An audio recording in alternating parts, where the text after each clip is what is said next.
Welcome to our lecture online. Here we have to do the same thing that we did on the previous video, but it's definitely more challenging. We're trying to write this summation here, this series, in such a way that we can use the sigma notation. Notice there's going to be 1, 2, 3, 4, 5, 6 terms. We need to write the sigma symbol, and we need to use the letter I going from 1 to the number of terms. So that means that this is going to look something like the sum of I equals 1, 2, well, there's 1, 2, 3, 4, 5, 6 terms of 6 of something that goes in here. So that's going to be our approach. Now notice, 5 of the terms have the x to some exponent, but the 6th term does not.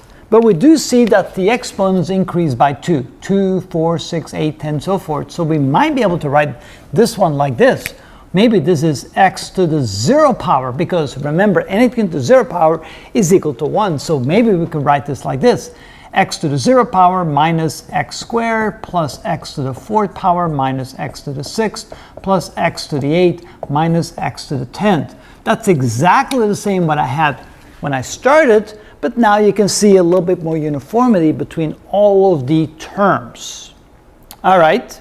Now, notice the signs also alternate. I have a negative, a plus, a negative, a plus, and the exponents increase by 2, even though I increases by 1. So if I go 2 times I, that makes it increase by 2. So I believe that I can write this as follows. This is equal to this sum from I equals 1 to 6. We already know that we start at 1 and we end up with the number of terms. We need to take care of the sign, and the first sign is positive. So how about this?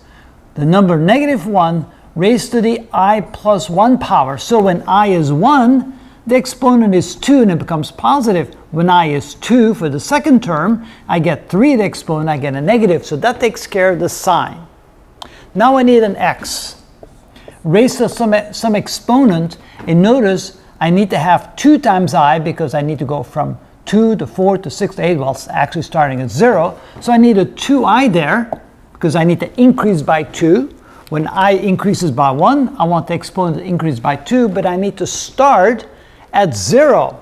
And when I plug in the first value for I get 2 times 1, which is 2. But since I want a 0 exponent, I need to subtract 2 to bring the first exponent to 0. And then everything else after that will work. So it looks like this is a proper way of writing this in a summation notation.